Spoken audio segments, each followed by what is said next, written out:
folks, welcome back to another Token Punch Lunch. Thanks so much for taking the time out of your busy schedule to join us here for this show. We won't take up too much of your time. We're going to be showing you a whole bunch of stuff. We've got a DIY dice mace that is on the docket. There is a food truck game that Tim's going to talk about. There is an interesting attempt at recording a segment for Karuba. There is a neat little neoprene playmat for Scythe that's going to be talked about. There's just a number of different things that are going to be shared with you. I hope that you find it interesting and entertaining. So without further ado, let's go ahead and get to your lunch. Hey everybody, it's Jay, and it's time to talk about your Flair.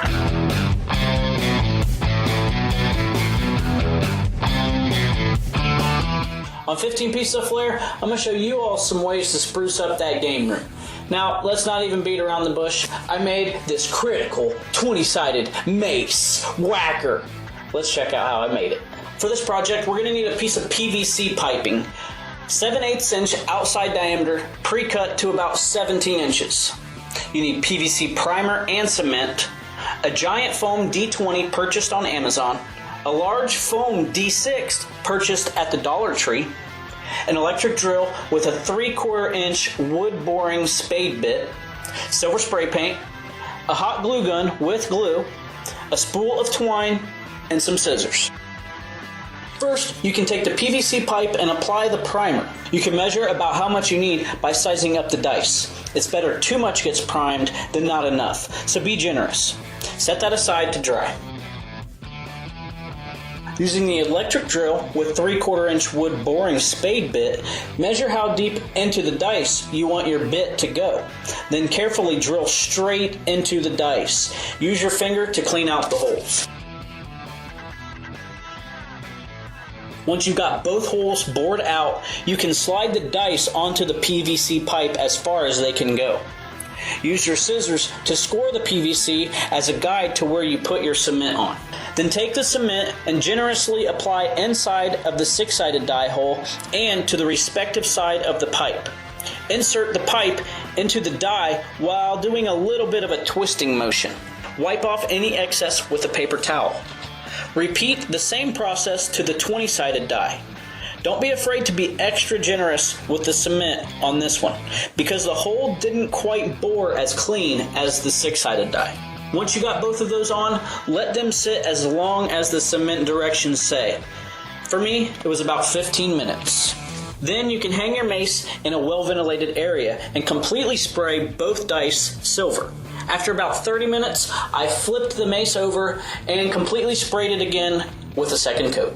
Get your twine ready to start wrapping, then apply a small bead of hot glue to the shaft. Attach the end of the twine to the shaft with the hot glue. Be careful, the hot glue is hot. Then, starting all the way up by the head, start wrapping. Make it nice and tight together. Keep wrapping, keep wrapping, keep wrapping.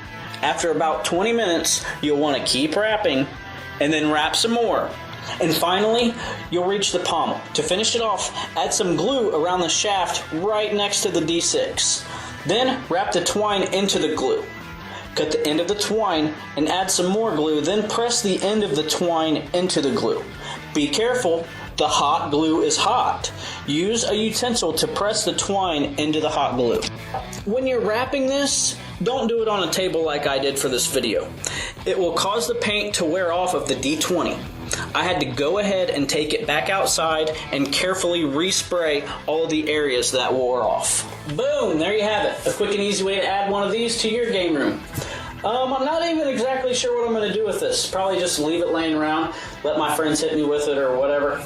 I love this thing. I wish it held up a little bit better to abuse up here. The paint chips off a little bit easier than I'd like, but quick spray of spray paint to cover that back up and it's good to go. And I think next time I'll use a little bit thicker twine to wrap the handle. It took me forever to wrap that thing, but otherwise I love how this thing turned out. I don't know if I'm going to sell these on my Etsy page or not, but I probably will. because I feel like a lot of people might want one. Anyways, Board Games Outsider, my new podcast. I interview industry professionals about the jobs that they have and skills and experience that is important for them, that they have their job, and tips and tricks for you to get a job like theirs. So if that sounds cool to you guys, check it out anywhere podcasts can be found. That's Board Games Outsider.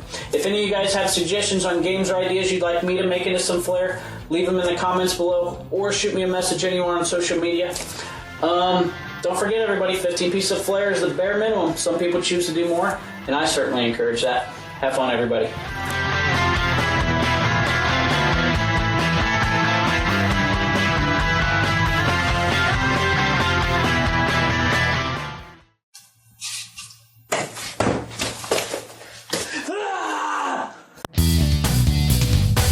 Clans of Caledonia. Pastoral, vibrant, lush, full of sheep and Scottish whiskey. A game of economic cunning where every placement and every dollar counts. Well, on Rook and Record, we know exactly what soundtrack to pick for your favorite games. And for our money, there's nothing better to listen to than Paul Simon's Greatest Hits, etc. I know, I said I'd never do a Greatest Hits album, but you don't take everything that I say as gospel, do you?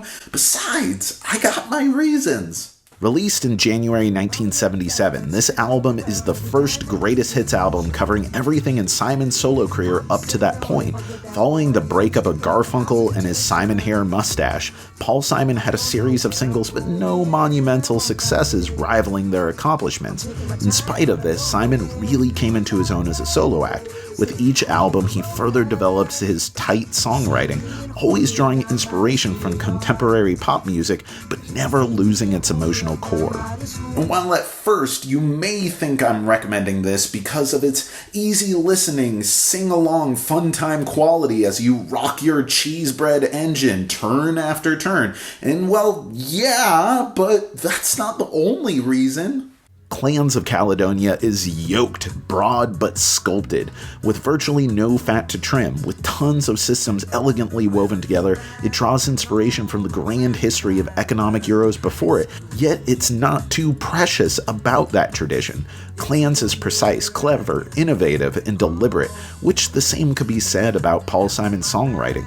Complex, beautiful, resonant, but always concise and punchy. And this goes for lyrics too. Simon seems to straddle a line somewhere between street poet and stand-up comedian, where every word and every note is precisely what it needs to be. Nothing more and nothing less.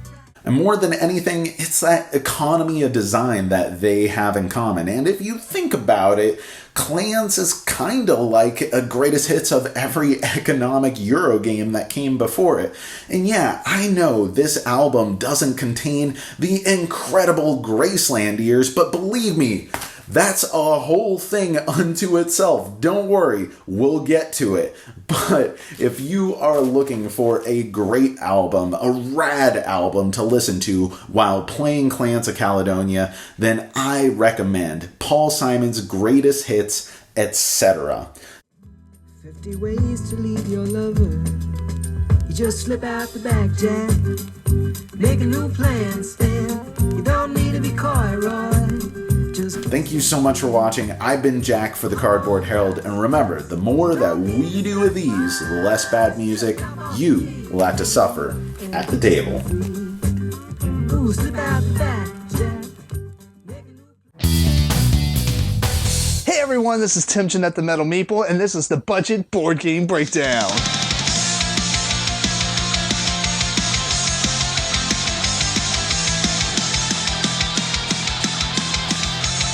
So the game I want to highlight in today's episode of the Budget Board Game Breakdown is Truck Off, a game of battling food trucks. Basically, you're going to select a couple of your food trucks simultaneously amongst the crowd and send them to these different venues to try to collect as much money as possible.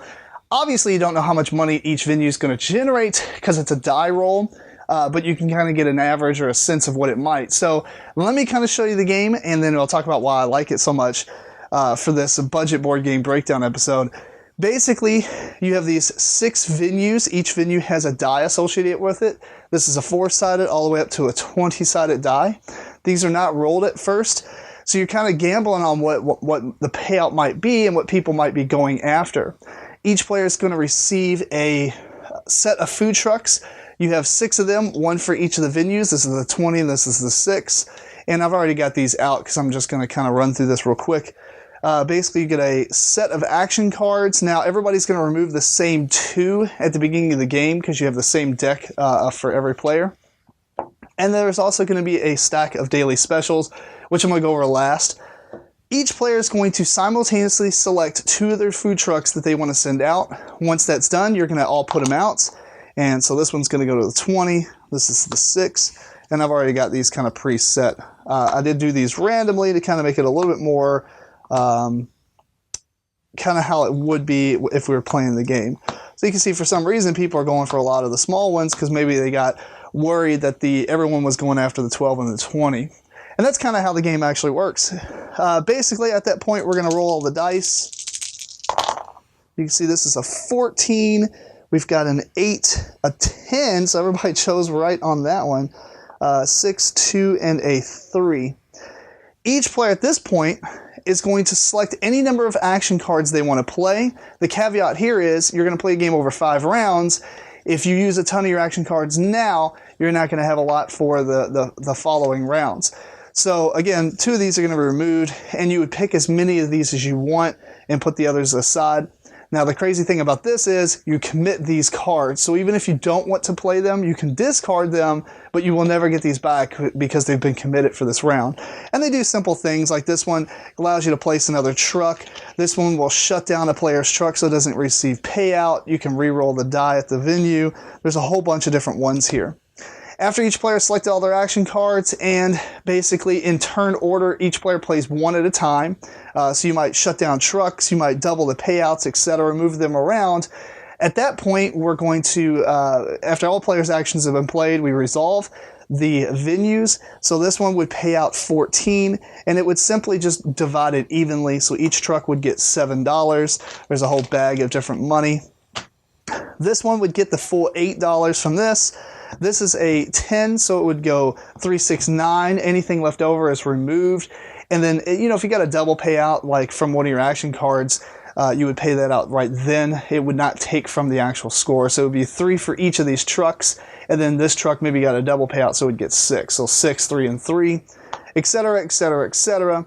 And that would pretty much be one round. Everybody would get their trucks back, and we would do that 5 times. The last thing is these daily specials here. At the beginning of each round, you can flip over 2, and they're color-coded, so this is gray, this would go over here.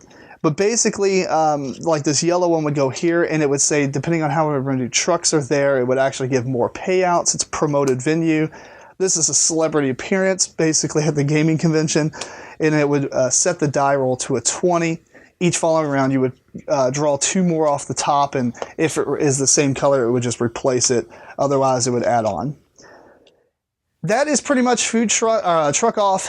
And what I like about this game is the fact that you have those action cards, and you can play as many as you want. I've had games where one person's played almost all their action cards in the first round because they realized how well they're doing, with their selections and stuff. Like no one contested them, and they had like some of the higher die rolls. Now, it's just crazy. It's cool because you can burn a lot of action cards on one round to try to secure a lot of money in one turn, but you're not going to do real well on the following turns. Or you can kind of spread them out. The game just has a lot of replayability, especially with these daily special cards. I thought those were really cool. Once we started adding those, the game opened up, because there's a lot of different special abilities happening at each venue. And you don't use all these, there's a whole bunch here, and you only use like 10 because you only play 5 rounds. And so you're only using like half of these, so you get to see a lot each time you play the game. And I think that's really important for replayability. So I was really surprised by this game. It's not super long. It's a good length, about 30, 35, 40 minutes maybe, depending on if people are making their action selections really fast. But otherwise, the game is really good, and I highly recommend it. If you've played it, or if you like food truck games, let me know they're your favorites down below. And if you have any questions, feel free to comment. Email me at timjennette@gmail.com. Follow me on social media. Check out my podcast, Meeplecore. And until next time, keep on rocking and rolling dice. Hi, welcome to Jules Reviews. I'm Julie. In the last video I did, I talked to you about how we've organized our game collection based on my interests and my disabilities. This video, I would like to tell you about a few categories of games that I do like, just not as much as the ones I did in the previous video. The first category I'd like to talk to you about are race games. I usually don't suggest these games because I don't like the pressure I feel trying to be the first one to meet the victory conditions of the game. The second and third categories are deduction games and trivia games. I will occasionally suggest these types of games, however not often, because it takes my brain longer than it used to find the answer and can be difficult for me to play and really compete with players who have a better working brain than me. The fourth category is worker placement. I do like these games if they don't take too long and are easy for me to understand, and I'm able to play without extra help from other players. Next up are dexterity games. These games can be really fun at times, depending on which game it is. More challenging equals more frustration for me. Last up are work games. Depending on which game is chosen, they can be good to help challenge my brain without making it explode. I do find myself getting frustrated, though, if I see others making or using bigger words that are bigger and better than mine. Bid auction games are next. I do enjoy this category of games. I can get confused at times, especially when numbers and or counting is involved. Sometimes I need extra help. The next video, I will talk about the games that I almost never want to play. If you see a game that you would like for me to review, please put it in the comment section and I'll get to it as quick as I can. Thank you so much for watching Jules Reviews. I'm Julie. Have a great day.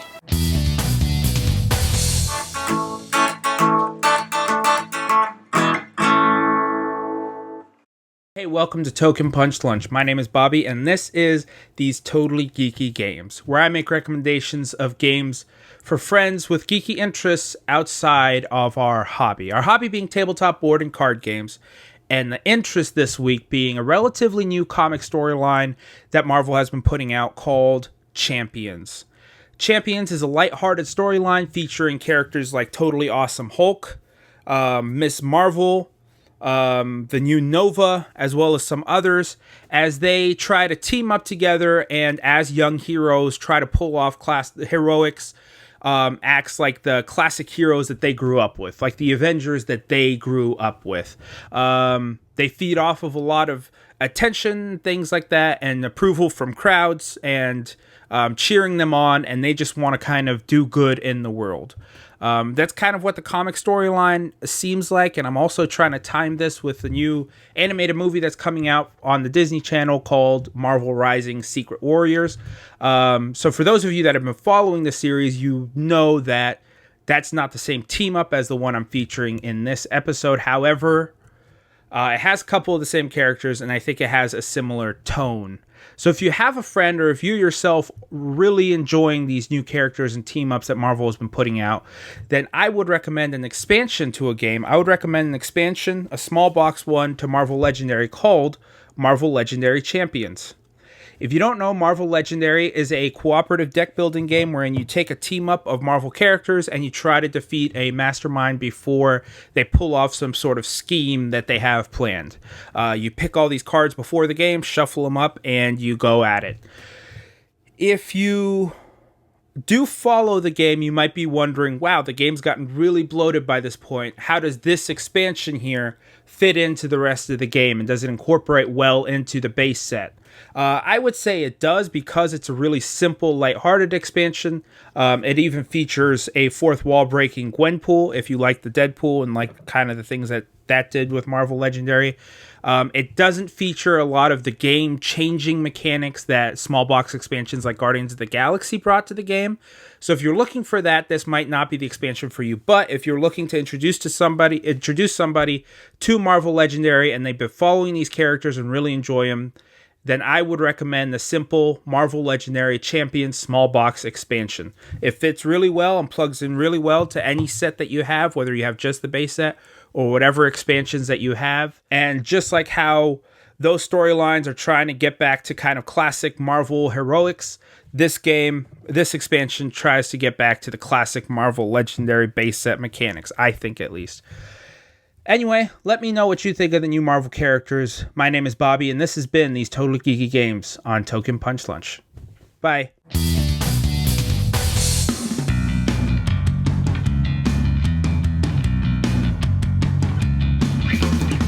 Hey folks, welcome to an experimental segment here on Token Punch Lunch. I don't have anything that just kind of missed it for me this week, so just missed it segments out of the window. I don't really have any accessories that I can go over right now for any game that's particular, so that's kind of out the window. So I figured I would talk about what's in my game night bag. Now, this is the bag that I take to game nights up in Cool Stuff at Kendall, and so I'm going to go ahead and just open this up. Now, it's a little light right now because I've played some games and reviewed them and so forth and so on. So it's a little bit light, but there is a game night tonight. So first of all, I'm just going to go through. I've got 4 games here. I'm just going to go through them and tell you whether or not I've played them and what my plans for them are in the future. So here we have first of all Patriots and Redcoats. This is by Green Feet Games, and it says bluffing, take that hidden identity game about the Revolutionary War. In Patriots and Redcoats, the players take on the roles of the Americans fighting to win independence and the British fighting to stop the rebellion. This is one that by theme alone really speaks to me, and so I'm looking forward to giving this one a try. I have not tried it yet, but it looks like it's pretty cool. It's got some neat stuff inside of it, so I don't know. We'll see. I think it'll be neat, but that is Patriots and Redcoats. Now, Izaribi is a game that I have already played once, but it's still in my game night bag because I want to get at least 1 or 2 more plays in before I actually review it. So it's staying inside the bag for right now. But Izaribi is a fishing game, a Japanese fishing game, and there's a little picture of the back of the box for you there. So you're each fisherman, and you have to go and catch fish and then sell them at market and so forth and so on. And you have clients and things that can help you make more money, but it's basically the person who makes the most money at the end of the game is the winner, and there are different in-game conditions and that type of thing as well. But it is actually pretty neat. I was surprised by the quality of the box insert. If you take a look at this, this is the money board, but the insert is just really, really nice. It's got this vacuum molded cover for it, and it just holds everything really nicely. It's almost overwrought, but good inserts usually are overwrought. This one is called Hexamonia. In ancient Greece, mighty city-states compete in every way: religion, commerce, politics, even in war. Every city strives for supremacy in a relentless struggle for dominance and fighting in the name of its own patron god. You're the leader of a growing city-state, and there's area control, and it almost seems like it's going to be like a mini Civ game with a lot of area control in there, but it's by Pendragon Game Studios. And let's see, who's the designer? Fabio Attoli. So looking to get this one to the table as well. And then there is Wolf and Hound. Wolf and Hound says protect your sheep from bad wolves. In Wolf and Hound, you become a good shepherd in the French Alps where wolves are becoming a problem, chasing your sheep away from your pasture. It is up to your reliable hound to go find your lost sheep and bring them back. It's 2 versus 2 partnership game. Oh, okay, that's cool. It comes with a bunch of cards, a center board, some pasture cards. So you're moving the wolf and the hound wisely to protect you and your partner's sheep and chase away your opponent's sheep. So that's Wolf and Hound. And so, yeah, I don't know why I picked this one off the shelf because this is not really my forte. But 2 to 4 players, 10 to 20 minutes. Maybe it'll be fun. We'll see. But that's what's in my game box. Let's get back to the rest of your lunch.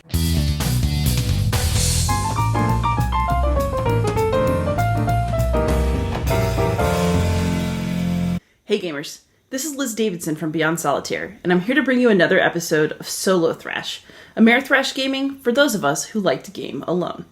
Right now I'm definitely missing heavier games. Work has been crazy. Sometimes I don't even sit down all day because teachers don't sit. What are you talking about? So There are actually some games that I've been playing a lot that don't even require a table. You can just put them in a pocket or in your ID holder or in your bag and just pull them out anywhere. So the first of these that's been on the market recently is Maiden's Quest. And this is a game in which you are a princess who is trying to escape a castle, and you're using everything around you to defeat monsters, look for keys, and either find a way out or beat your captor in combat. The other game in the palm of your hand board game market right now is Palm Island. And this is a game in which you are on an island, you have a village, and you are trying to maximize the number of resources and then victory points that you are able to generate over the course of 8 rounds. And it's played on 17 cards that you hold in the palm of your hand. Both of these games focus on upgrading and then rotating or flipping cards that are in your hand. In Maiden's Quest, you can actually downgrade cards when you get hurt. But both basically focus on rotating and flipping cards. However, I would say that there are some distinct differences between the two games that could tell you whether they're right for you. If you want a very straightforward and truly tiny game that takes no effort whatsoever to set up, then your game is going to be Palm Island. Palm Island, you just whip out the cards. They actually have like a tiny wallet-sized case that you could put your single deck in and go around and play that. It's a very, very straightforward, simple game. You'll have it up and running in minutes. The rule book is like the size of a matchbook. And, you know, if you want the quick setup, the truly easy learning and playing, then Palm Island's probably the one for you. If, however, you want the more difficult to learn but ambitious game, you're going to want Maiden's Quest. Maiden's Quest requires a little bit more setup because you have to make sure that you've seeded the deck with the right cards before you start to play. Although once you've made a deck, you can just carry it around and play it until you're done and ready to make another one. But Maiden's Quest has a lot more complicated card play. The rulebook is actually really confusing. I do have a how-to solo video if you're curious about learning how to play it that may clarify some things. But in terms of its scope, I think Maiden's Quest is the more adventurous game, and it's the more ambitious game, and for me, that really matters. I like that Maiden's Quest has these interesting concepts where you can actually jump in on other people's games if you see someone else playing Maiden Quest at a con, or at a coffee shop, like in my dreams, right? You know, you can have 2 people in the same house playing Maiden's Quest separately, and then they can like jump in and help each other. I love that sort of ability to jump in, jump out, keep playing in all these different ways. I like the card manipulation in Maiden's Quest a lot more once you learn what all the symbols mean and you learn how to wring maximum efficacy out of your deck. It's a really satisfying game to play because it's a lot about remembering what symbols have come up before, knowing what you need, figuring out how to make it happen. And for me, it's got a lot more depth and a lot more meat, which, I mean, maybe you don't want in a handheld game, but for me, even though it's harder to learn and it has a lot more quirks, I think Maiden's Quest is the one that's going to stay in my collection longer. But both have a place. If you want a handheld game that's quick, that's fun, that you can take with you anywhere, there are actually games in the market for that now because they can be held in the palm of your hand. Happy gaming.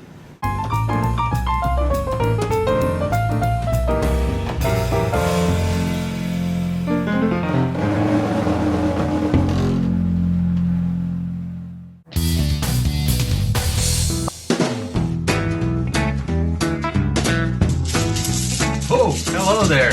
Welcome to another Boards Beyond the Boards, a segment where we talk about games that are language dependent or have very little language dependence. And today we're going to talk about the game Azul. It's an abstract tile laying game. Now, I know I've heard a couple of explanations that are not correct, so maybe I'll take this chance to say that Azul, which means blue in Portuguese, has nothing to do with azulejos, which is the name of those little tiles. So, and the word azulejos, which is the word for tiles that you cover your wall, it actually comes from the Arabic azulejes, which means like smooth stone or, nice polished small stone. And nothing to do with the color azul, which means blue. I guess the game doesn't help much. Anyway, the game itself is awesome. So let me show how this game works. Azul is played in 2 phases. So at the beginning of the game, you will draw tiles from the bag until you get 4 tiles per factory. And once that is done, so you choose the first player that player will put the first player tile on the center, and then players will go round and round drawing tiles from the factory. Like once you draw a tile from any factory, you have to pick all the tiles from that same color or the same design. So if I pick those two black here, those go in the center. Now once you move tiles into the center, that becomes also a location where you can draw tiles from there, including the first player tile. And if I had drawn the center tiles, I would have to place the first tile down here, so I'll become the first player. But I will also get a tile on this track here, which gives me negative points. Now you're okay to have tiles including multiple colors in different rows in here and the same color. So I could have something like that. That will be no problem. But once you're committed with a color or a design of tile, that's the only color or design you can have in there. So let's say if I would get this one here, I could place it in here. But if I get any tile that are different that I can't have a place to locate them, it goes down here back on that negative track. So increasing the amount of points I'll lose at the end of that round. I would move one tile from that column to that location and then score that tile. And the way you score is you look at columns and rows. And for this tile here, there's no tile around it. So I would score 1 point, so I'll move there 1 point, and then I would move this one down here. The same thing, I will look around, and that would give me another point. And then I will remove all the tiles from that out of the game. Tiles that are not complete, they can stay from one round to the other. Like in this case here, I would have to move that, and then I will score that same thing. And then you would do like a trickle down point count. Let's say this is here, and this guy's here. So I had it like this, and then I moved this red one in here. So I would count my column here, so it would give me 1, 2 points, 1, 2, and then I would count my roll as well, 1, 2, 3, 1, 2, 3, and that's cumulative. So next time if I put this one here, you actually would be worth 1 for this column, and then 1, 2, 3, 4 for that. You keep trickling down those points and able to score more and more points. You'll notice that we have that little edge of the border here where we have end of the game scoring. So you're going to be able to score extra points depending how full your board is. Let's say here like that. So then you will see points for complete rows, also for complete columns, and if you have 5 of the same tile. The Zoo is a beautiful abstract tiling laying game. It's a game that a lot of people can relate it with, so it's easy to play with friends that don't play board games as often. So it's a nice, abstracted, and beautiful. It's worth to take a look. Zoo. Thanks for watching, and I see you guys next time. Bye. Well, hi everyone, I'm Doug Jr. from Doug and Doug Gaming, and you're watching a Fellowship of Meeples.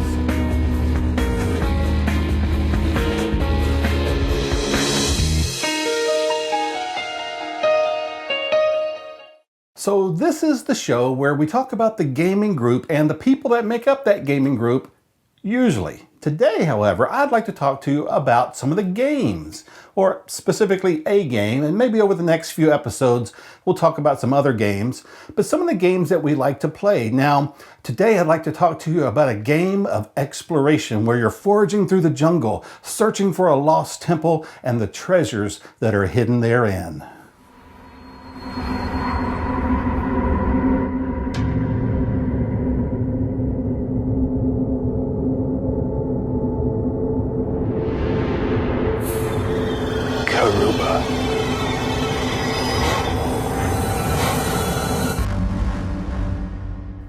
That's right, one of our family favorites is Karuba from Haba Games, and this is a tile laying game where you are laying tiles that are chosen at random by a caller, and you're supposed to take your explorers through the jungle along the paths that you created and get to their respective temples. If you're the first one there, you can get the most valuable treasures, and that's how you win the game.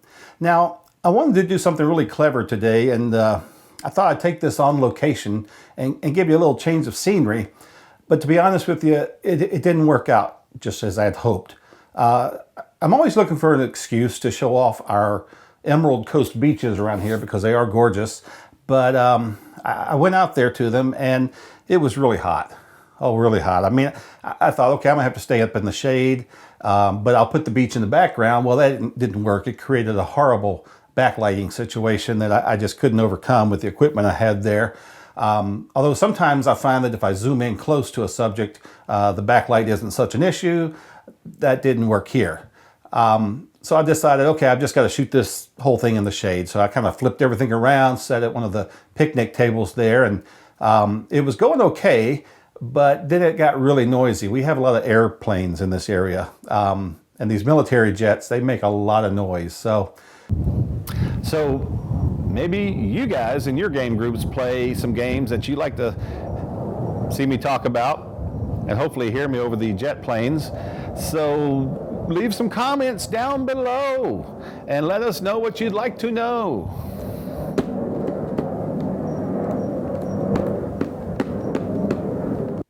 Oh, and by the way, a quick little public service announcement for any tourists that are coming to our beaches. Don't feed the seagulls. You see, there's two families here. One of them fed the seagulls, the others didn't. You don't really want seagulls around because they can be quite messy. So anyway, I'm shooting this video, and of course that's about the time that the guy without the shirt decides to come and sit in my shot behind me. Which, you know, it's a public beach. I mean, he can sit wherever he wants. I wasn't going to say anything to him, but I didn't think this was the best view for you guys. So I decided, you know, I'm just going to have to take this thing out in the sand, which I'm perfectly willing to do for you guys, even though the heat index has been up near 112. No kidding. It's been blazing hot, but I take it out in the sand. Now I'm trying to figure out how to frame the shot. So I decided I'll do a casual lying down kind of thing. And so I'm lying there. Everything was going pretty good. But that's when the Good Samaritans came by and insisted that they keep my skin wet as they attempted to drag me back into the ocean to set me free or something like that. Okay, well, maybe it wasn't quite that bad, but I did decide the lying down thing wasn't working. So I did a setting up shot, which again was going okay, but man, the aircraft, you know, now there's helicopters.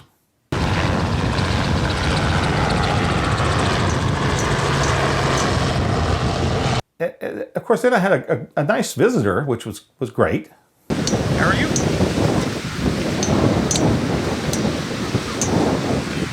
A visitor. I decided I'm just going to have to play it safe and bring it back to the studio where I can be in this controlled environment and I can get this video done for you guys. So anyway, Karuba, as I said, it is a tile laying game that's fun for the whole family. Now, one person's going to be the caller.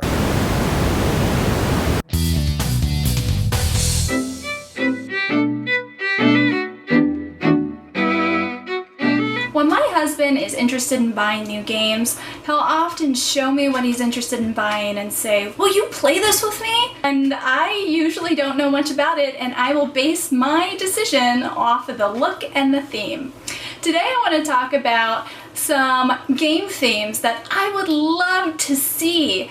If my husband would show me a game that is based off of some of these themes, it would be no-brainer. Definitely want to play that. So number one would be garden gnomes. And I know that there are games out there with gnomes in, but I'm talking about the cheesy garden gnomes out in your neighbor's yard.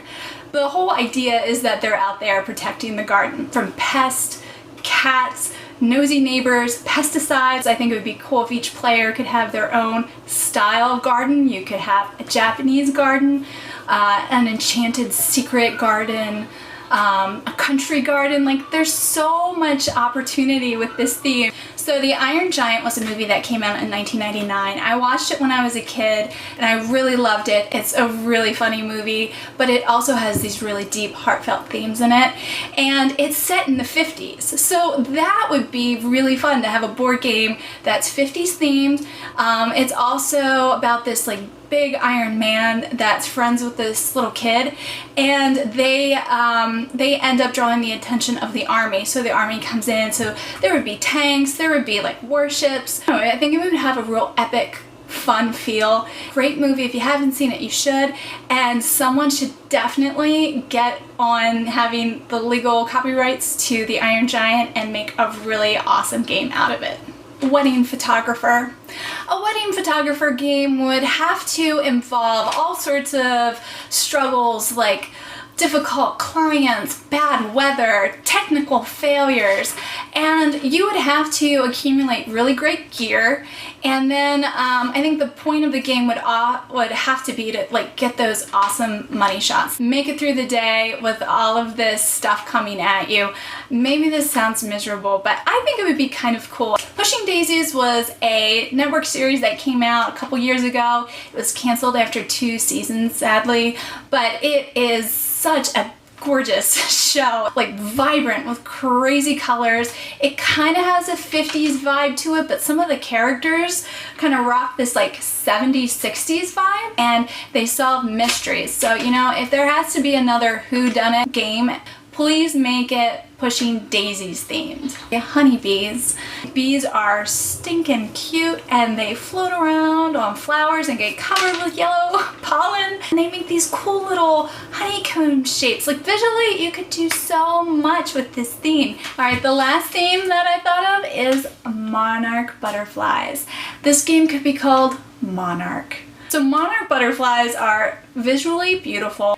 They have 4 generations that are born out within 1 year, and the 4th generation travels from Canada to Mexico in a matter of months. I think it would be really cool to just like have each player would have to survive to the 4th generation, and then the last generation would have to have all the resources it needs to make that trek from Canada to Mexico. I don't know.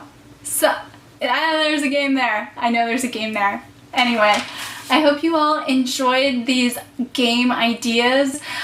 Please leave some comments with themes that you would love to see on your shelves. I think it's really important to share creative ideas so that when games start to feel a little stagnant, like, oh my gosh, another train game, another dungeon crawl, come on. Let's get some creative ideas out there. Please share. Thank you everybody for watching. I hope you all have a great day.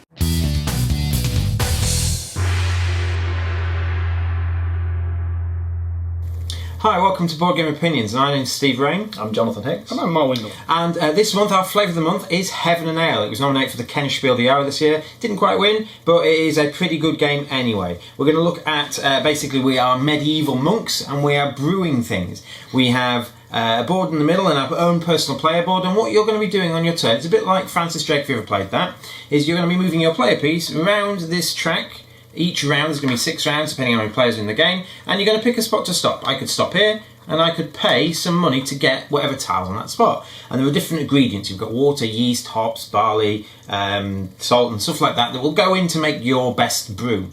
And what you're doing with this tile, you've got your own personal player board here, and you're putting it on the light side or the dark side. And for every tile here, and there's some monks and other stuff you can pick up, the light side will get you kind of points towards the barrels you're brewing, and the left side will get you, so left side as I'm looking at it, the dark side, will get you money based on how powerful the tile is. So you put this board on your board there, and the key bit is, as you're going round, you can never go back. So as you get a tile, you think, maybe I'll take a little small jump and get that one, but someone could overtake me and get the one I really want. So you've got to play around with which tile necessarily you want. There are other things to get. There's loads going on here, so I'm not going to go through everything, but there are monks and there are scoring tiles, and basically you'll be buying all this stuff, but occasionally you think, I'm running out of money, I need to score things. And there are some purple discs you go around on the board. You can take those, you can score one particular type of thing, so I can score my wheat or my particular type of monk and so on, and to get some money back. But once you've scored it, you can never score it again.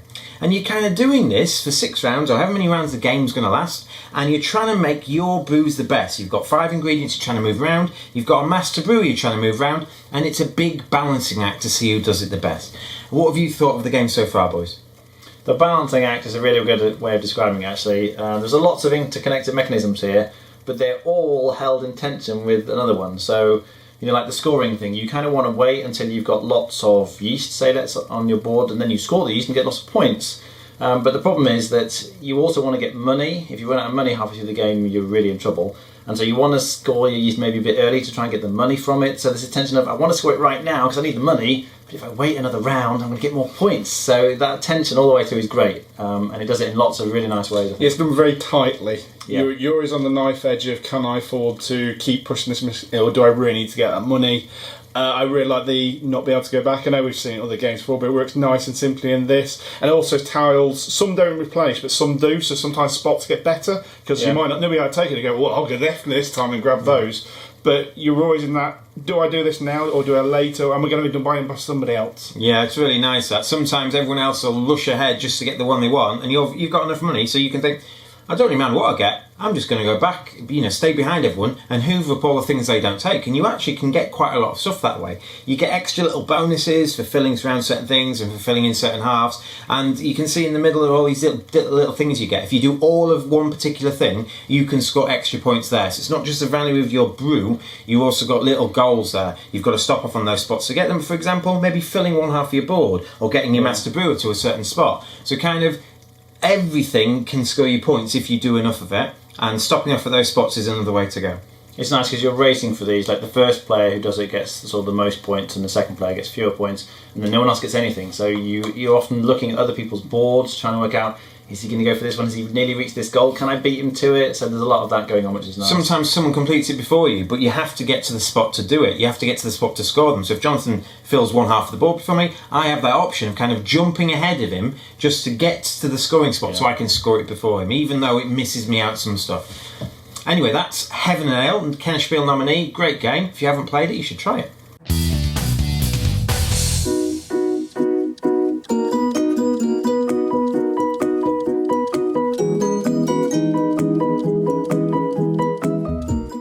Hey everybody, Even Steven here. Today we're looking at the board game Neoprene Mat for the game Scythe. Let's see what it looks like and how it compares to the original board. The Neoprene Mat for Scythe runs 36 inches in length and 28 inches in width. While the original board for Scythe runs 818 millimeters by 624 millimeters wide, which converts to about 2 feet width and 2 feet 8 in length. Finally, if you purchase the extended board for Scythe, it is 800 millimeters in width, or about 2 feet 8 inches, and 939 millimeters in length, or a little over 3 feet.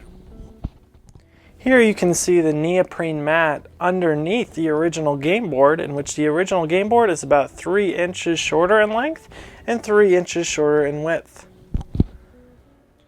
Now when we put the neoprene mat on top of the extended game board, there's about a 4.5 inch difference in width, while there's only about an inch difference in length. Here you can see a comparison of hex size. So on the left we have the board on top of the neoprene mat. So you can see the original board has a smaller hex, while the neoprene mat has a slightly larger one with that extended 3 inches on both sides. You can also see a comparison of color here on the board. It's a little bit more vibrant actually in the neoprene mat, it seems like, than the original board from my perspective, in my opinion. And in this example we have the extended larger game board, in which the hexes are actually bigger than the neoprene mat hexes. The neoprene mat is very sturdy, and it also has a stitched material, and it rolls out very flat. Okay everybody, there's kind of the side neoprene mat dimensions and some of the color differences and hex size differences. So now let's get to what I think. I really like this mat a lot. I liked it a lot more than I thought I would. One of the main things that stuck out to me was how nicely this mat is made. It's made of nice rubber material, it's well stitched, it rolls out, it stays really flat, there's no wrinkles at all. Also, one thing that really stood out that I was surprised was the color on the mat.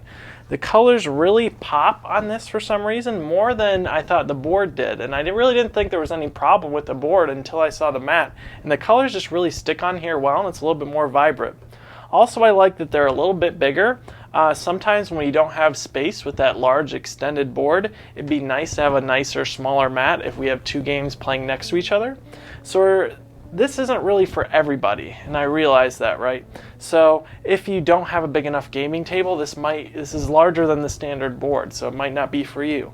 Also, storage might be a problem. Where are you going to store this? I roll it up in a tube, and I'm a sucker for neoprene mats, so I have a lot of them. But if you really enjoy Scythe, I would definitely take a look at this. It would be a great gift for someone who enjoys the game, and it makes it really easy to pick up the pieces, and it's a really cool centerpiece on the table. Okay everyone, those are my thoughts on the neoprene mat for the game Scythe. Hopefully that'll help you decide which mat or board is best for you with this great game. We'll see you next time.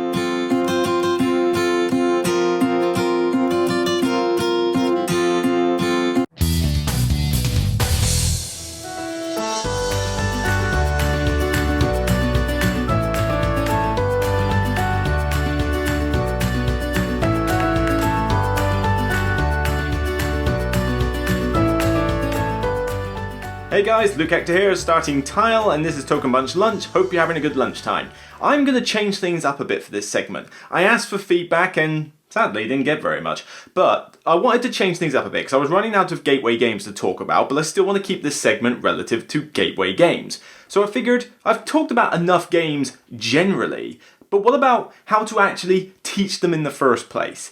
I go to a lot of charity events and a lot of various like Dice Portsmouth events where I'm there teaching games to brand new players. So I've picked up a few things along the way, and I'm not saying I'm a master guru of teaching or anything, but maybe some of these little tips that I've picked up along the way as to how I choose a suitable gateway game to use might help you in the long run. So without further ado, let's get started with my first tip. Less is more. Or to be more broad than that, the less mechanics you teach, the better.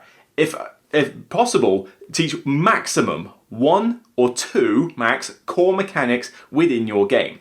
Here's a perfect example. Let's see. Lost Cities. Lost Cities. Great little card game for 2 players. The main mechanic in this is set collection. That's pretty much all it is. You know, set collection with some hand management thrown in. So maximum 2 things there, but straight up dirt simple. Collect the cards of various colours, lay them in order. That's pretty much all you've got to teach. So simple to teach players. Another good one, Snowtails. Yeah, everybody knows how to do a racing game. You're trying to win, so you don't really need to teach that. But it's simply hand management again. You have your hand of cards. You choose 3, 2 for the dogs, 1 for the bray. That's it. Apart from that, you really don't need to teach the player anything. So again, this is a perfect example of something you can teach, someone as a gateway gamer. The problems lie when you start teaching too many mechanics, too much stuff that, bear in mind, this player may never have seen before in their lives. For example, this, Citadels. Great game. Whether you argue it's a gateway game or not, I've taught it as a gateway game and it has worked. But you're mainly teaching role selection and that's it. Problem is when you then upgrade it to something like this. Mission Red Planet. Not as good an idea because it's teaching not only role selection but area control, 2 major mechanics taught in this game, and as such I would never teach this in a gateway scenario. It would just be too much for the player to take. You really want to keep it as simple as possible. I mean, ignore the fact that this is an expansion. Splendor. You've got to literally teach collect gems, buy cards. Pretty much to say that one little mechanic of engine building. Dirt simple, it's why it works so well. Deck building, it's quite a tough one, but paperback. Paperback, everybody knows about spelling words. You know, we've all played Scrabble at some point in our lives, most likely. The only other thing they've got to teach on this is deck building. So if you want like the first core mechanic to teach for deck building, you've got something like paperback. Another example, drafting. Sushi Go. People like to think that Seven Wonders is a gateway game. Really? No. You just mind your P's and Q's, Buster, and remember who you're dealing with. More on that in another episode. But Sushi Go, simple drafting. That's it. You collect cards, but it's mainly just teaching you how to draft. So simple. So examples like that, where I say less is more, 1 or 2 core mechanics, that's it, no more. You don't want to overwhelm your new players with too much information. So that's it for this episode of The Starting Tile. I hope you like this new format. Let me know some feedback if it's something you want to see progress. I'll be back next time with another tip, and I'll basically keep the series going, introducing a new tip each time. So hopefully it's what you want to see. If not, then let me know, because then I can go back. So that's it. Enjoy your lunchtime, and I'll see you on the next Token Punch Lunch. This has been The Starting Tile, and remember, as always, it's only a game. Take care and enjoy. And so that's about it for this episode of Token Punch Lunch. I certainly hope that you enjoyed all of the different segments.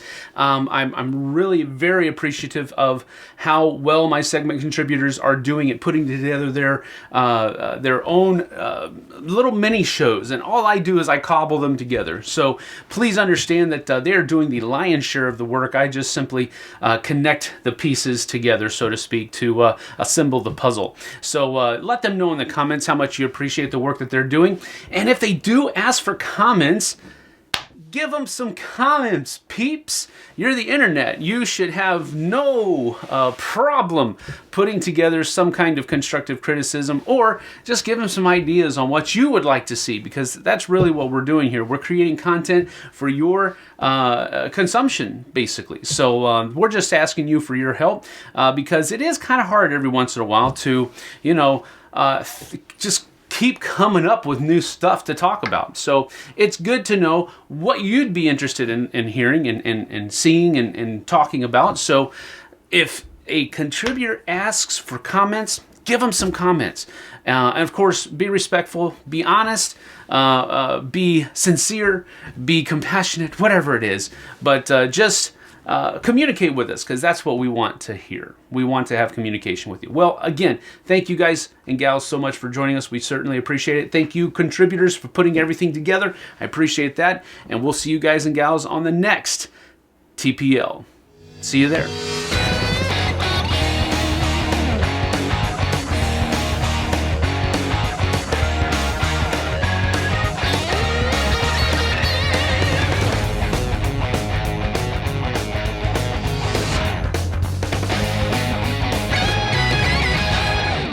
Fatality.